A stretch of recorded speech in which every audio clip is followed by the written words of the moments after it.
Good evening and welcome to the Kapil Sharma show.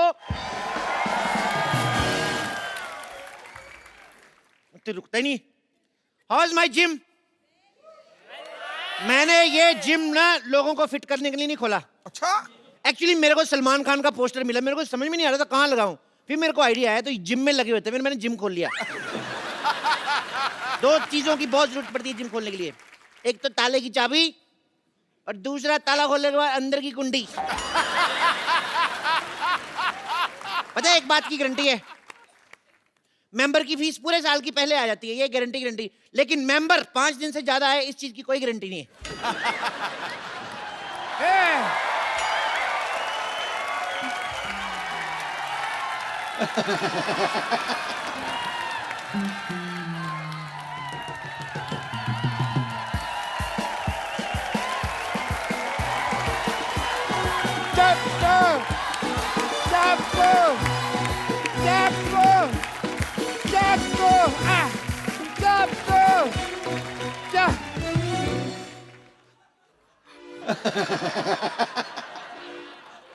मेरा यार चप्पू,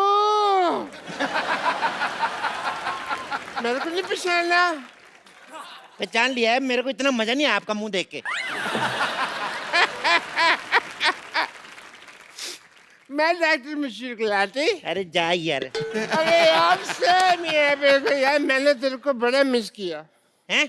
बहुत ज्यादा मिस किया। तेरे को पता, तेरे को और मेरे को छोड़ के ना सारे मोहल्ले में लोग पागल ही हैं। ये तो है। हम दो ही जेंटलमैन हैं।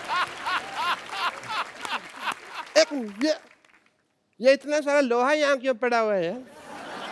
ये कबाड़ी की दुकान किसने खोली है? थप्पड़ मारना तेरे। जिम खोला है मैंने। क्या?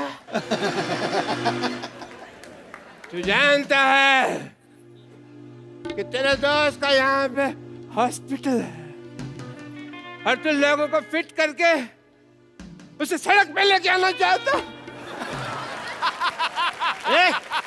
मैं अपना करियर बनाऊंगा। जैसे तुमने पंक्चर की दुकान खोल के डॉक्टर बन गए, मैं जिम खोल के इंजीनियर बनूंगा। तो ये स्टार्ट ही नहीं होता यार। स्कूटर नहीं है। तभी मैं सोच रहा हूँ चल क्यों नहीं रहा, ब्रुम ब्रुम कर रहा हूँ, हो नहीं रहा है। मैं इंजीनियर बनूंगा, मुझे तुम रोक नहीं सकते। ये मेरा दोस्त चप्पू बोल रहा है या उसके अंदर का पागल बोल रहा है? कौन नहीं है?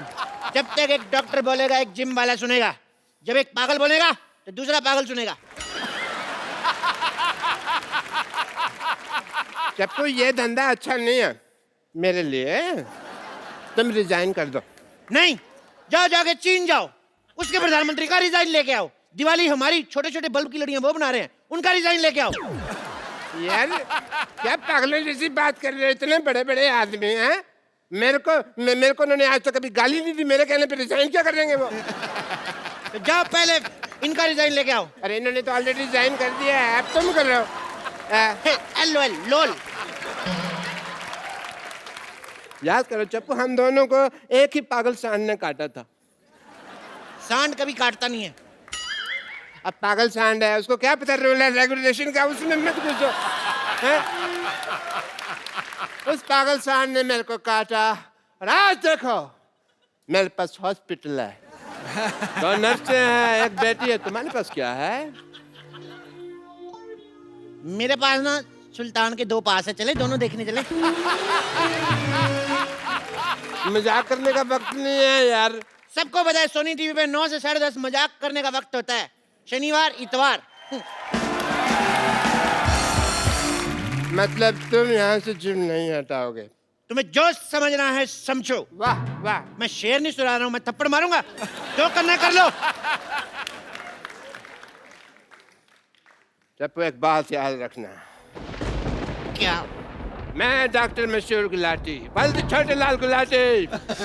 जब किसी से दोस्ती करता हूँ ना तो जान भी दे देता हूँ, लेकिन जब दुश्मनी करता हूँ तो जान ले भी लेता हूँ। तेरी मैं जान लेकर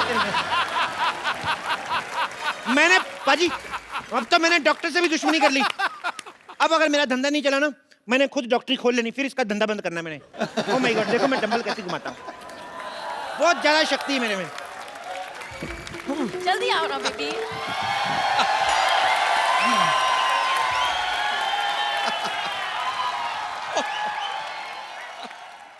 अभी बड़ी जॉगिंग सूझ रही। मैंने तुम्हें कितनी बारी बोला है कि लिफ्ट मत यूज किया करो। स्टेयर्स यूज करते ना तो आज तुम्हारी हालत नहीं होती। तुम लिफ्ट में चढ़े तो वो ऊपर जाने के बजाय सीधा जमीन में घुसड़ गई। तो ठीक है ना बेबी, अब जिम में तो आ गए ना हम। अब देखना हर महीने 10-10 किलो वेट लूज करूंगा मैं, ऐसे ऐसे ऐसे। Okay. एक्सक्यूज मी, सुनो भाई जी। साहब, ये ठोको 5 स्टार जिम यही है ना? ठोको 5 स्टार जिम, हाँ यही है। बताइए आप दोनों में से किसका वजन कम करना है? अरे जाहिर सी बात है, मेरा ही वजन कम करना है। इनका 30 kgs कम करना है। 30 kg? या इतना नहीं होएगा। एक काम करता हूँ, इनका 15 कम करता हूँ, 15 आप बढ़ा लो, बराबर आ जाओगे। क्या बोलते हो? ये क्या बात हुई? पहले तुम ये बताओ यार कि तुम्हारे जिम में फैसिलिटीज क्या क्या है? बहुत ज्यादा फैसिलिटीज है हमारे जिम में। हमारे यहाँ पे मतलब लेडीज और जेंट्स के अलग अलग वॉशरूम है। हमारे यहाँ पे फुल्ली एसी है जिसमें गर्म हवा आती है। एसी में ठंडी हवा आती है। वो तो उनके आती है ना जिनके यहाँ लगा हुआ, हमारे उधर उसका पिछवाड़ा है एसी का, तो वो गर्म हवा छोड़ता है। नहीं, एक्चुअली आप गलत समझ रहे हैं। हम पूछ रहे हैं कि आप यहाँ पे क्या क्या करवाते हैं। वो नहीं बता सकते, दैट्स अ टॉप सीक्रेट। उसके लिए आपको पहले एडमिशन लेना पड़ेगा। इधर आइए, आप फॉर्म भरिए। आइए, ये फॉर्म भरिए। बाय द वे इस फॉर्म में लिखा क्या है? बाय द वे क्या सीधा सीधा लिखा है? इसका मतलब साफ साफ है कि अगर ये सड़क क्रॉस करते हुए इनको कुछ हो गया तो हमारी कोई गारंटी नहीं है। अरे ये क्या बात हुई? मैं सड़क पे क्यों जाऊंगा, मैं तो जिम जाऊंगा ना। अरे भाई हम आपकी तेल मालिश करेंगे ना, तो आप फिसल के फुटक को सड़क पे चले गए तो? कमाल है, काफी दूर की सोचते हैं आप। जी हाँ, है तो है, दूर की सोचता। दूर की बात से याद आया, ये लिखा है यहाँ पे लिखा है कि अगर ये बाढ़ में बह गए तो भी मेरी कोई जिम्मेदारी नहीं होगी। No no no no no, एक मिनट। 2 पॉइंट्स है। पहली बात तो ये कि बह नहीं सकते, और दूसरी बात ये कि यहाँ पे बाढ़ आएगी कैसे? बाढ़ आएगी, बिल्कुल आएगी। जिम जो है नाले में बना हुआ है ना, तो पीछे हमने एक बंदा खड़ा किया हुआ है, वो ऐसे दीवार बना के पानी रोका हुआ है। जिस दिन पानी तेज आ गया सारा जिम बह जाना है। देखिए भाई साहब, हादसा कहीं पे भी हो सकता है। मैं आपको बताऊं, मेरे दादाजी जंगल से जा रहे थे और एरोप्लेन से मर गए। जंगल से जा रहे थे तो एरोप्लेन से कैसे मरे? अरे ऐसे एरोप्लेन को देखते हुए जा रहे थे, ऐसे ऐसे जंगल में, आगे खाई आई, उनको पता नहीं चला, नीचे गिर गए। और तो और मैं आपको बताऊं कितनी प्रॉब्लम होती है। आपको पता है, मेरे मामा जी रेल पटरी में जा रहे थे, पीछे से ट्रेन आ गई, एंड मौके पे कूद गए वो नीचे। ओह, फिर तो बच गए। तो आपका क्या मतलब है? आपकी एक मेंबरशिप के लिए सारा खानदान मरवा दूं मैं? जल्दी से मेंबरशिप फॉर्म भरिए। चलिए चलिए चलिए। देखिए मिस्टर, तुम हमसे फालतू की बातें मत करो। तुम करो मैं करूं, बात सेम ही ना डार्लिंग। मेरे यहाँ पर होते हुए तुमने इसे डार्लिंग कैसे कहा? तो तुम्हें शर्म आनी चाहिए ना, जब मैं डार्लिंग बोल रहा हूँ तुम उधर चले जाओ। पागल है? मैं यहाँ क्यों जाऊँ? मैं यहाँ जिम करने आया हूँ। यस, और आप प्लीज ना इन्हें टॉम क्रूज जैसे स्लिम एंड ट्रिम कर दो ना, यहाँ जानू। टॉम क्रूज नहीं, कुछ नहीं हो सकता इनका टॉम क्रूज जैसा। मैं काम करता हूँ, हाँ? इनके आगे एक इंजन लगा देता हूँ, इनका क्रूज बना देता हूँ, पानी में चलाना आप। तुम जरा सेटअप हो जाओ यार, मुझे स्लिम करो। ठीक है कर देंगे, लेकिन आप अपनी दीदी की कसम खाइए, जो मैं कहूँगा आपको वैसे करना होगा। ओह बॉस, ये मेरी दीदी नहीं है, मंगेतर है मेरी। हम शादी करने वाले हैं, we are getting married. What? या 21वीं सदी की लड़की होके तुम अरेंज मैरिज कर रही हो? ओह नो, अरेंज मैरिज छोड़ना, इट्स लव मैरिज।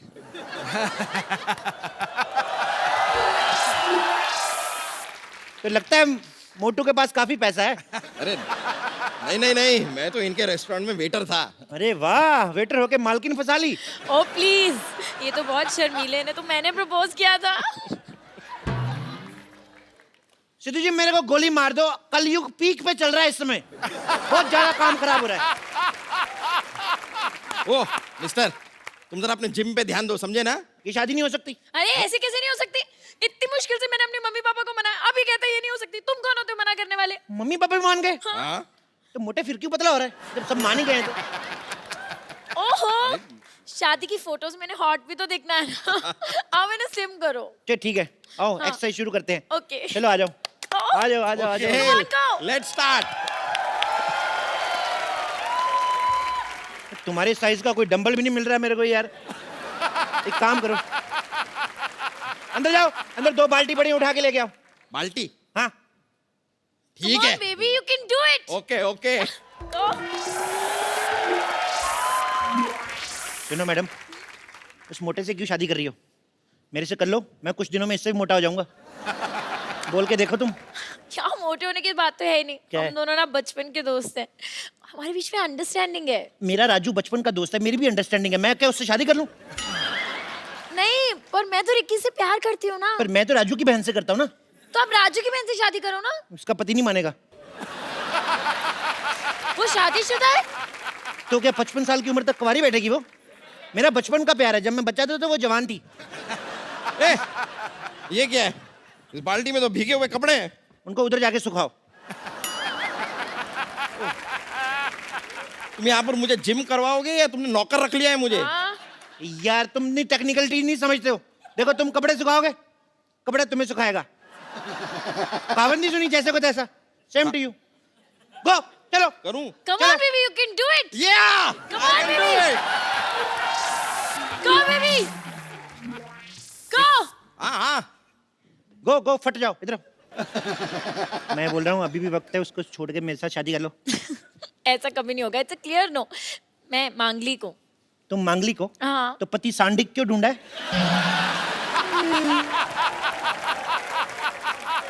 मुझसे शादी करो, मैं बौद्धिक हूँ, बौद्धिक। तुम बौद्धिक हो, इंटेलिजेंट तो कहीं से नहीं लगते। इंटेलिजेंट वाला बौद्धिक नहीं, बुधवार को हुआ था लेट नाइट बौद्धिक। तुम बौद्धिक हो, मौद्धिक हो, मुझे उससे एक्चुअली कोई फर्क नहीं पड़ता है। Okay, I am engaged. Engaged? तो थोड़ी देर बाद डायल करूं। व्हाट?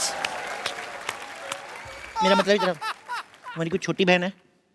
तो आप क्या तुम उससे शादी कर लोगे? नहीं नहीं नहीं, उसकी इससे कराऊंगा। मेरा प्लान सेम है। क्या बोलती हो? हाँ। यार एक बात बताओ, ये किसके कपड़े थे? धुलने के बाद भी इतनी बदबू आ रही है कपड़ों में से। अरे नहीं नहीं, कपड़े साफ थे, वो पानी गटर का था, उसमें आती होगी। छी, तुम गटर के पानी से कपड़े क्यों धोगे? तो क्या करूं, जब मैं नहीं धोता हूं तो कहते हैं चप्पू कपड़े नहीं धोता है। दुनिया क्या करे, मैं पागल हो जाऊंगा मैं ऐसे। हालात बहुत ज्यादा खराब हो रहे हैं। ठीक है यार, ठीक है, इसके इससे चक्कर से हमें क्या लेना देना, वो सब छोड़ो। देखो तुम मुझे इधर उधर घुमा क्यों रहे हो? तुमको अगर कुछ करवाना ही है तो ट्रेडमिल करवाओ। ट्रेडमिल मतलब? यार ट्रेडमिल जिसपे भागते हैं। अच्छा, सड़क की बात कर रहे हो? अरे नहीं यार, वो जो रखी हुई है। खबरदार उस पर चढ़े दो। वो तो मैं रोटियां बनाता हूँ उस पे। उसमें मैं ऐसे गिलाटा रखता हूँ ना, फिर चला देता हूँ, फिर मैं बेलन रख देता हूँ, इधर से तौलिया रोटी बन के निकलती है, ऐसे ऐसे वाली। सुनो, इधर मुंह करो। हाँ। सुनो, जैसे मैं 1 2 3 बोलूंगा ना, ओके। अलग ही 8 हो चुके हैं, लेकिन तुमने 3 पे मेरे को धक्का मार देना। ओके, तो मैं 1 2 3 करूंगा, तुम मुझे धक्का मारना, मैं उनको मारूंगा। ठीक है? जैसे तुम्हारा पेट अंदर जाए, जब मैं कहूँ वहीं पे रोक लेना। ठीक है? रोक। Come on baby. 1 ये क्या है 2 ये? 3। रोको रोको रोको रोको रोको। बस बस बस, सांस रोक लो। अरे लेकिन, अरे सांस रोको। देखो, जब सांस छोड़नी होगी हमें बता देना, नहीं तो तुम सांस छोड़ोगे मेरा सर जाके दीवार पे लगेगा। पकड़ो पकड़ो पकड़ो। देखो पेट अंदर हो गया, होएगा होएगा होएगा, टाइम से होएगा।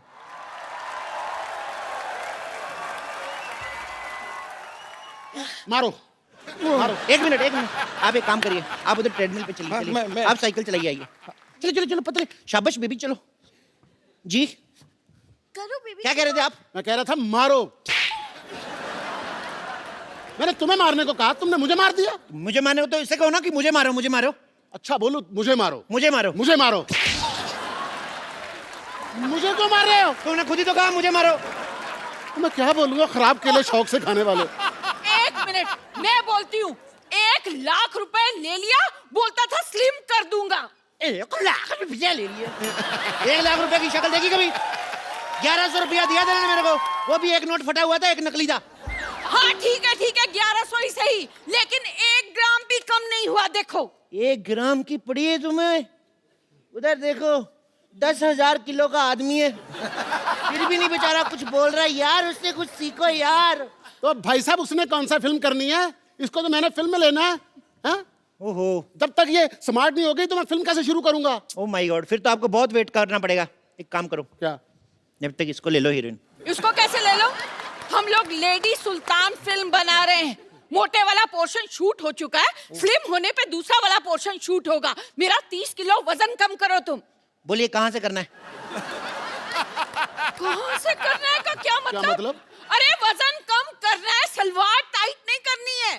और चलो यार,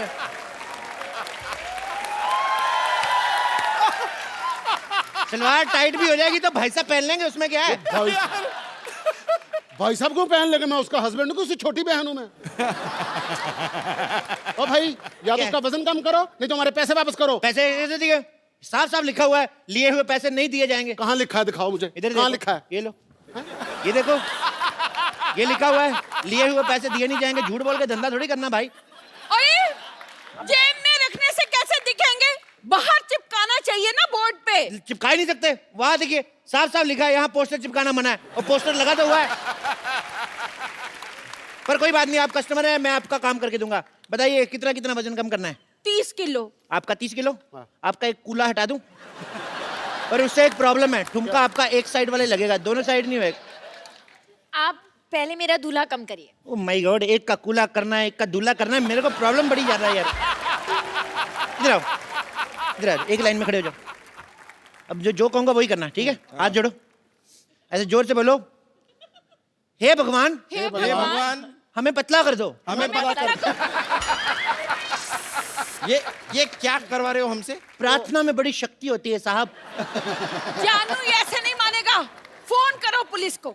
अगर तुम लोगों ने पुलिस बुलाई, मैं अपनी पुलिस बुला लूंगा। अपनी पुलिस बुला लूंगा, तेरा खुद का कमिश्नर है क्या? हाँ, जानू मुझे पागल लगते, चलो यहाँ से चलते हैं। चलते कहाँ हैं? 6 बज गए, जिम बंद हो चुका है। अभी जिम खुलेगा तभी जा सकते हो, पतले होके जाओगे। अभी लेट नाइट पार्टी है, चलो डांस करो।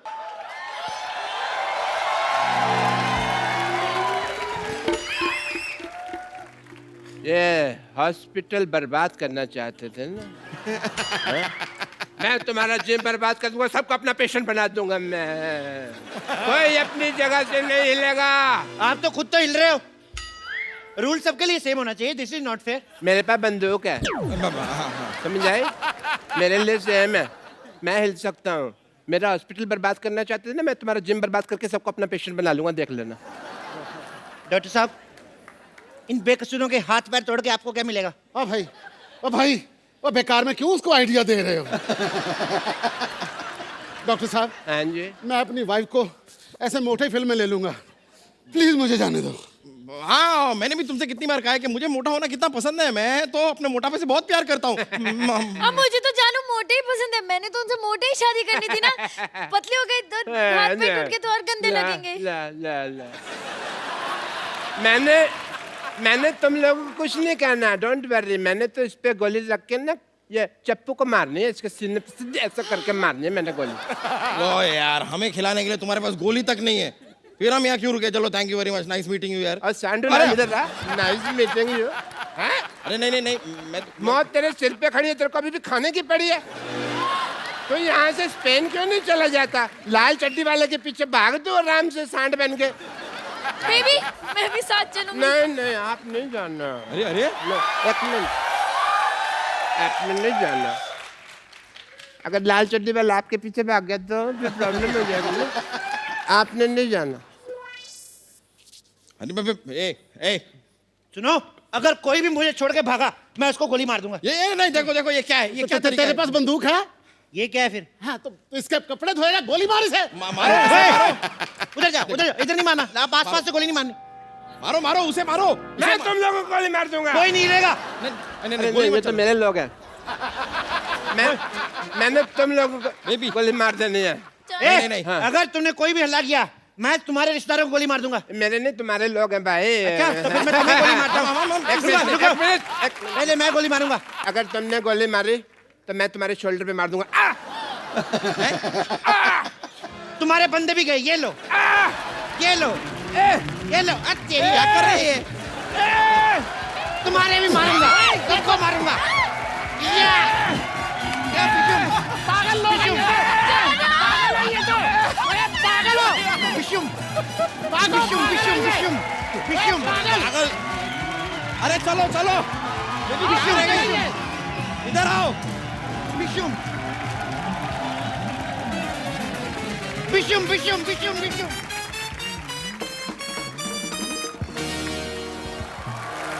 चंदू, तूने तो कमाल कर दिया यार आज। अच्छा गाया ना मैंने। नहीं गाया नहीं, मुझे लगता था दुनिया में इससे खराब मुंह वाला कोई आया नहीं।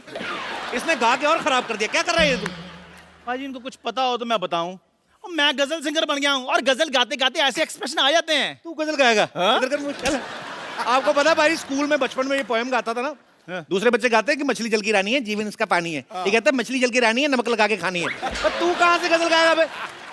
देखो कप्पू शर्मा, मेरी बात सुनो, मैंने प्रॉपर तलत अजीज साहब से ना तालीम ली है इसकी। कौन से वाले तलत अजीज साहब? जिनकी पीछे बर्फ की दुकान है। अब बेवकूफ, वो गलत अजीज साहब हैं, तलत अजीज साहब अलग हैं। और तूने कैसे सोच लिया तू सिंगर बन सकता है बे? भाई ये देखो, बार बार इनको बताना पड़ता है कि हम लोग खानदानी सिंगर हैं। अच्छा। मेरे जो परदादा थे ना, वो हैदराबादी नवाब के यहाँ दरबारी थे। दरबारी राग होता है, वो दरबान थे। इनके परदादा ही दरबान थे। उन्होंने फिर बेगम को छेड़ा, हैदराबाद की जो बेगम थी उसको छेड़ा। उन्होंने फिर ऐसी जगह तीर मारा ना, सारी उम्र खड़े होकर साइकिल चलाते थे ये सच्चाई इनकी। और पारी आप खुद ही बताओ, उस टाइम पे साइकिल होते थे, घोड़े होते थे, और घोड़ा बस उठ कर ऐसे से चलाते थे। चलो घोड़ा हो जा साइकिल, तीर तो सही जगह पे लगा था ना। कप्पू शर्मा, मेरे साथ ऐसे बात नहीं करनी। आप पता है मेरे को दुबई से ऑफर आ रही हैं। क्या? और जब देखना पाजी, एक दिन दुबई के शेख मेरे को दाद दे रहे होंगे और ये यहाँ लावा सेल्फियां ले रहे होंगे। तो पाजी, जिसका मुंह सेल्फी वाला है वही सेल्फी लेगा ना, जिसका मुंह है ही कुल्फी जैसा वो कैसे लेगा सेल्फी? चल तू सिंगर बन के सुना कुछ। अभी सुना दूं? शॉल देखो कैसे लेके आया है। सुना भाई। ये क्या कर रहा है? इधर नहीं करना कुछ। तुझे तो हारमोनियम के नीचे दब के मर जाना चाहिए। तुझे गजल गायकों से मिलना ना, मैं तेरे को मिलवाता हूँ। हारमोनियम उठा अपना, चल जगह साफ कर। पाजी, आज हमारा सौभाग्य है कि हमारे मोहल्ले में जो शख्सियतें आज आ रही हैं वो हैं जिन्होंने गजल को हिंदुस्तान में नहीं बल्कि दुनिया के कोने कोने तक पहुंचाया है। सो आप सबकी जोरदार तालियों के बीच में इनवाइट करना चाहूंगा सबसे पहले श्री अनूप जलोटा जी को। सो अब आपकी जोरदार तालियों के बीच इनवाइट करना चाहूंगा तलत अजीज साहब को। सो मामला अभी थमा नहीं है, आपकी जोरदार तालियों के बीच तशरीफ ला रहे हैं श्री पंकज उदास जी। आज हमारे मंच पे वो 3 लोग हैं जिन्होंने गजल प्रेमियों को हमेशा ही अपनी प्यारी प्यारी गजलों से जो है सराबोर किया है। सर, तमाम गजल सुनने वालों की तरफ से आप तीनों का बहुत बहुत शुक्रिया और हमारे शो में बहुत बहुत स्वागत है। आइए सर, प्लीज विराजमान होइए। आपका खैर मकदम है सर। खनकती सुंदर आवाज ने 7 सुरों को संवारा, गीत बनाए मधुर, गजलों को मौसीकी से निखारा। आप तीनों का संगम देखकर आज लग रहा है जैसे गंगा यमुना सरस्वती की मिल रही धारा है और आपने हमें संगीत की त्रिवेणी में उतारा है। क्या बात है, क्या बात है, क्या बात है सिद्धू जी, वाह वाह वाह। मैं सबसे पहले बताऊं कि अनूप सर जो हैं, इन्हें भारत सरकार जो है वो पद्मश्री से सम्मानित कर चुकी है और इनके पिताजी विख्यात भजन गायक श्री पुरुषोत्तम दास जलोटा जी हैं। तो सर, मैं आपसे एक बात पूछना चाहता हूं कि जब आप उनके शागिर्द भी रहे हैं अपने पिताजी के, तो जब गुरु जो है वो अपने पिता हों तो एक सिंगर के लिए वो इजी रहता है कि मुश्किल रहता है? बहुत मुश्किल होता है, क्योंकि उन्होंने जो जगह बनाई है जी, और उस जगह पे अपने को सही उतरना, अपनी जगह बनाना बहुत मुश्किल होता है। क्योंकि जिन लोगों ने मेरे पिताजी को खूब सुना हुआ है जी, वो मुझको जब सुनते हैं कहते हैं यार ठीक है, जरा रियाज करना फिर सुनेंगे। सुनते ही नहीं। तो मतलब आपको ज्यादा मुश्किल पड़ता था? एक तो कंपैरिजन करते थे लोग। मुझे एक तो इसलिए मुश्किल होता था कि हर वक्त वो मेरे साथ होते थे जी। तो कहते थे चलो क्या कर रहे हो, रियाज करने बैठ जाओ। मतलब मुश्किल हो जाती थी कि हम अपने खेलने कूदने कभी वो जो वक्त होता था जी, वो भी वो रियाज करने को बैठा देते थे क्योंकि घर में हम थे। लेकिन उसका जो फायदा हुआ वो आज नजर आता है कि मुझे कहाँ पता था कि मैं कपिल शर्मा के शो में। अरे बाप रे सर, ये ऑनर है हमारे लिए। मेरे पिताजी ने मुझे पहली बार बताया था कि मैंने जब इनको पहली बार सुना अनूप सर को तो मैंने भजन गाते हुए सुना, तो मेरे पिताजी ने कहा कि इन्होंने गजलें बहुत अच्छी अच्छी गाई हैं। तो मुझे तो सर मेरे मन पे इतना प्रभाव था आपका, मुझे ये लगता है कि जब मैंने ऐसी लागी लगन पहली बार सुना ना, ऐसी लागी लगन मीरा हो गई मगन, तो मुझे लगता था कि भगवान कृष्ण का डायरेक्ट कांटेक्ट नंबर इनके पास होगा। मेरे पास है, वैसे है, हो भी सकता है सर। तो सर, एक तो मतलब आपने जितने अच्छे अच्छे प्यारे प्यारे भजन पूरे हिंदुस्तान को सुनने के लिए दिए हैं और आप वो चेहरे पे भी चीज आ जाती पाजी, तो आपका चेहरा भी धार्मिक हो गया, पता आपको भजन गा के? हाँ, मुझे कई लोग कहते हैं। तो सर एकदम से शराब वाली गजलों के तरफ कैसे बढ़े आप फिर? नहीं, हुआ क्या है कि मैंने पहले गजलें गाई थी जी, मेरी गजलें काफी पॉपुलर हो गई और उसके बाद एक मेरा भजन का एल्बम आया तो भजन ने ओवरटेक कर लिया गजल जी, को। बिल्कुल। तो वो मामला तो उल्टा हुआ है मेरे मामले में जी। लेकिन जब भजन इतने पॉपुलर हो गए तो लोगों ने कहा जी आपसे भजन ही सुनेंगे, तब से मैंने धोती पहनना शुरू कर दिया था। सर पंकज सर ने शराब के ऊपर बहुत सारी गजलें गाई हैं। एक तो इनकी आवाज का नशा, ऊपर से गजल शराब वाली, ऊपर से कहीं बारिश हो रही हो बाहर तो बेड़ा गर्क, आदमी का मूड बन जाता है। तो सर आपको कभी एक्साइज डिपार्टमेंट वालों ने आके थैंक यू नहीं बोला कि आपकी वजह से हमारी सेल बढ़ गई है? इस बात पे एक कथा मुलाहिजा फरमाइए मैं कह रहा हूँ पूरी तरह कि- सुनाइए सर। कि कुछ नशा तो आपकी बात का है, क्या बात है, क्या कुछ बात नशा तो आपकी बात का है, कुछ नशा धीमी बरसात का है। हाय हाय। हमें आप यूं ही शराबी ना कहिए, ये नशा तो पहली मुलाकात का है। कपिल जी एक बात बताना चाहूंगा। जी सर। एक डॉक्टर समझा रहा था शराबियों को मत पिया करो। अच्छा। तो एक ने कहा कि ऐसे हम नहीं समझेंगे, कुछ प्रैक्टिकल करके समझाओ। तो उसने 2 गिलास मंगाए, एक में शराब भरी एक में पानी। अच्छा। एक मक्खी उड़ रही थी, पानी के गिलास में डाली, वो तैरने लगी, निकाल के शराब के गिलास में डाला, वो मर गई। तो डॉक्टर ने कहा देखा आपने, इस चीज़ को आप पीते हैं, कुछ समझ में आया? एक आदमी खड़ा हुआ, समझ में आ गया जी। कहता क्या समझ में आया? कहता ये समझ में आया कि शराब पीने से पेट के सारे कीड़े मकोड़े मर जाते हैं।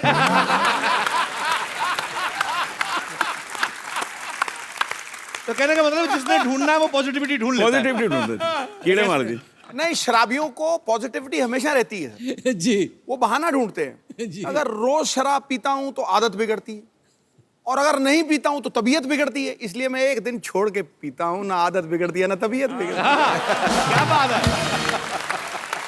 आज पहली बार आपके मुंह से अल्कोहलिक शेर सुना मैंने। और क्या। क्या बात है। तलत सर की पैदाइश जो है हैदराबाद की है। जी। ये इनको गाने के साथ साथ एक्टिंग का भी शौक है। सर आप ये बताइए, जब मुंबई आप पहली बार आए थे तो आप सिंगर बनने आए थे या एक्टर बनने आए थे? सर पता नहीं क्या करने आया था, आ तो गया था मैं। अच्छा। उसके बाद जहाँ जहाँ तकदीर ले गई वहाँ चला गया। तो अब गजल जो है हमारी माशूका है। आप जानते हैं कि गजल का मतलब माशूक से बात करना। जी।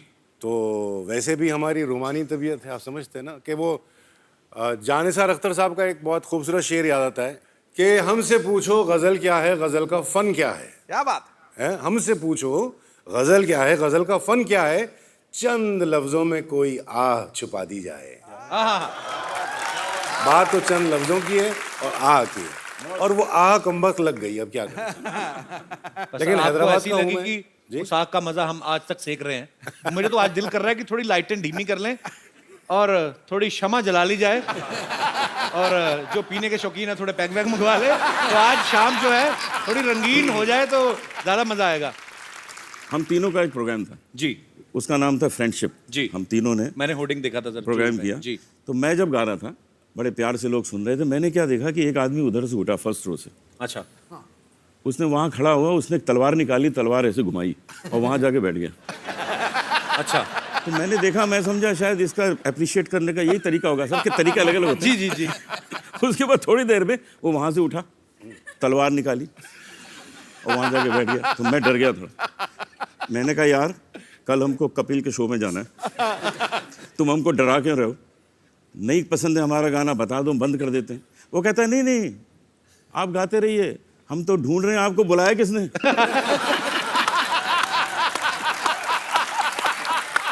अरे बाप रे।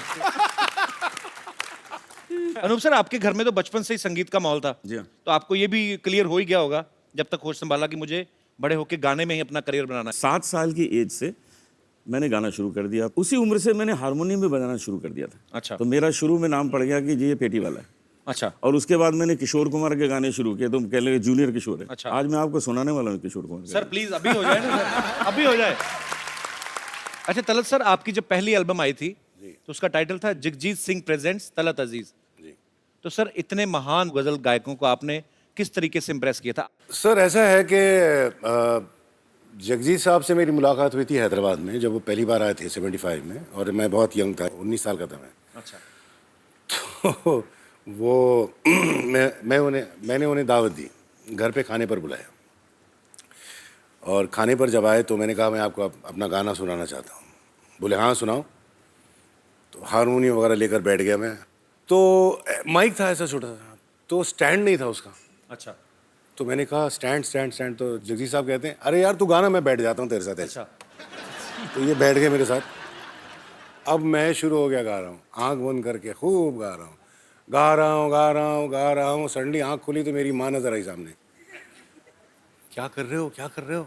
मैंने क्या हुआ? कब तक बेचारे माइक पकड़ के बैठे रहेंगे, बस करो। तो सर अब बात छिड़ी है तो जगजीत साहब का कुछ 2 लाइनें उनके फैंस के लिए। थैंक यू तलत साहब, थैंक यू सर। बहुत मजा आ रहा है आज आपकी बातें सुनने में, आपके गाने सुनने में, और जगजीत साहब को हम हमेशा हमारे दिलों में वो बसते रहेंगे। सर वी लव यू, हम सब आपसे बहुत प्यार करते हैं। बहुत बहुत शुक्रिया सर।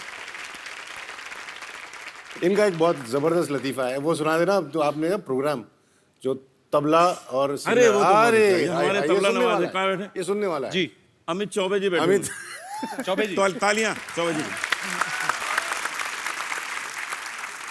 सारी रात तबला बजाएंगे, हमारे साथ बजाते हैं प्रोग्राम में, सारी दुनिया घूमे, अच्छा थकते ही नहीं, अच्छा।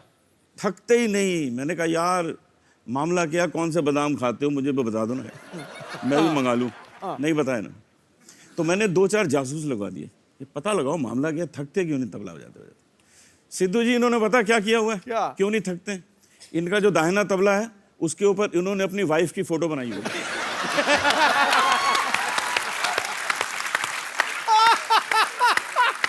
और जो बायां है ना, बायां उस पे अपनी सास की फोटो बनाई। ये देखिए अभी होता क्या है, घर में तो कुछ कर नहीं पाते, यहाँ आके धाम धड़ाम।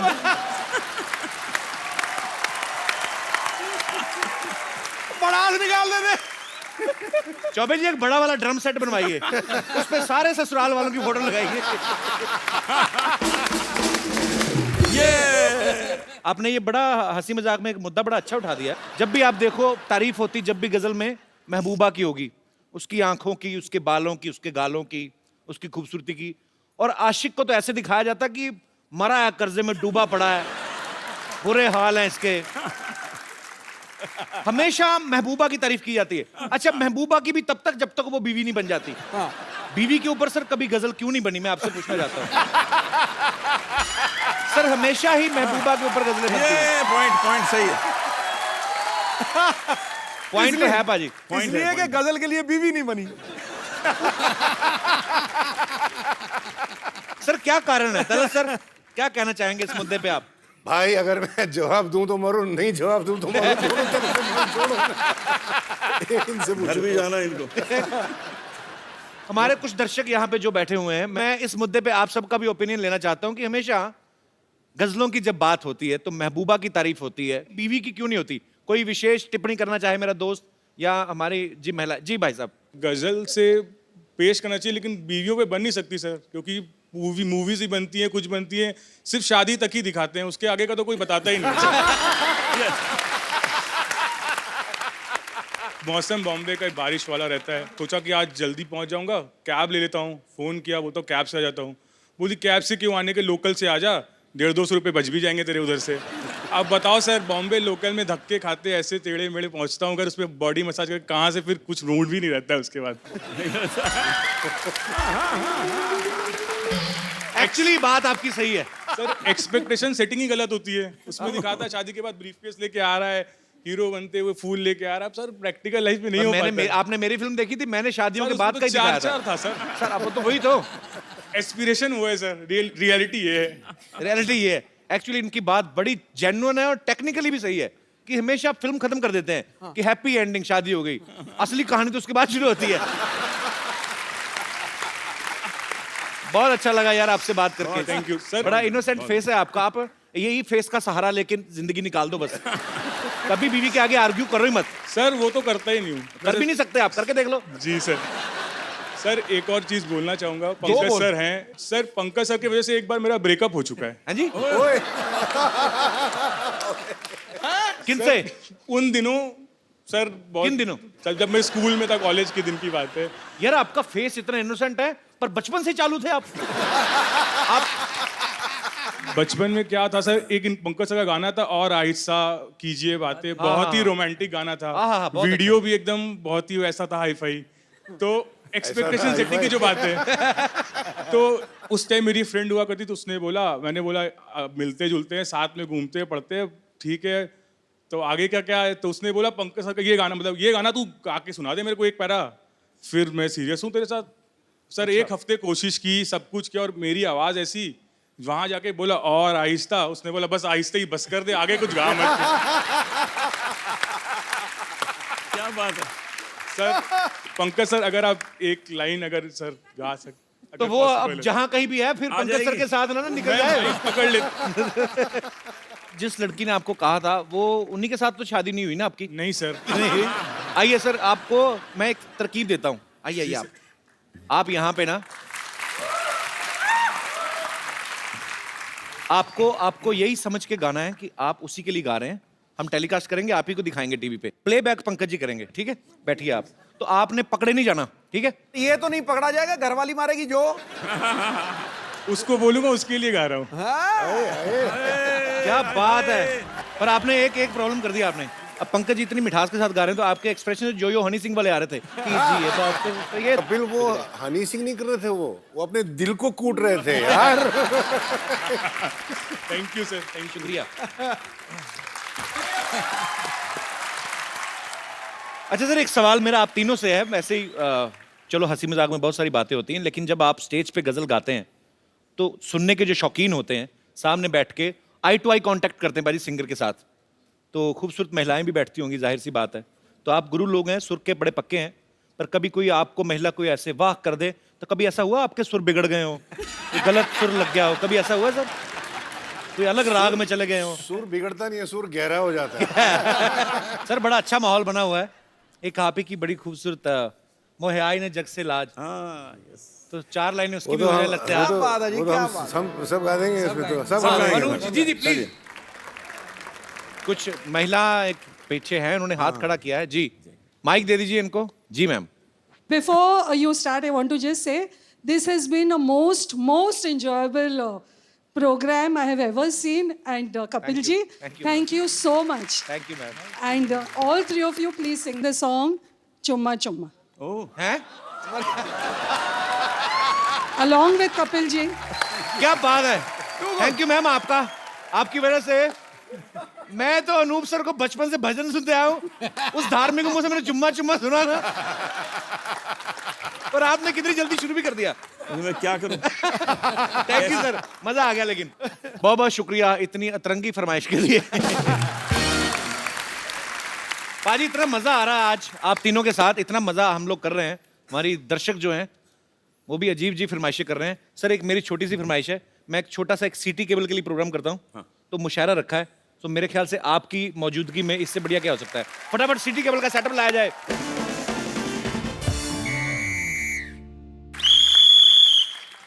हाजिरीन महफिल, सिटी केबल के प्रोग्राम मुकाबला मुशायरा में आप सबका बहुत बहुत स्वागत है। जोरदार तालियां हो जाए।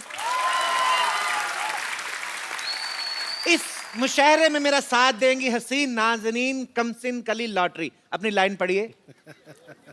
साहिबान, आप सबकी इस मुशायरे में इस्तकबाल करती हूँ और सबकी मौजूदगी में कपूर शर्मा को अपना बॉयफ्रेंड कबूल कर। कबूल है। चलिए चलिए चलिए। सीख ले थोड़ी सी हिंदी, किसी दिन ना अरबी में इसने तेरे साथ निकाह पढ़ लेना है, तेरे को पता भी नहीं चलना कब तू शर्मा हो जाएगी। कबूल है उसको पता नहीं। मेरे नर्स को हेलो जी। Hello. Myself doctor Mashoor Gulati. GST क्या मतलब? जीएसटी मतलब बिल पास हुआ, जीएसटी उसकी बात कर रहा हूँ मैं। पार्लियामेंट में इतना नहीं पता। अरे वाह, ये हमारे बहुत ही मशहूर बड़े कमाल के डॉक्टर है। तो जी इस हसीन महफिल को लेके आगे बढ़ते हैं और मुशायरा शुरू करने से पहले शमा रोशन की जाए। ये लाइट थोड़ी कम की जाए, शमा को बुलाया जाए, शमा रोशन करनी है। आपका नाम शमा है? Hello Shama, doctor Mashoor Gulati. Shama look at me, ये हो गई शमा रोशन। चलिए थैंक यू। महफिल को आगे बढ़ाते हैं।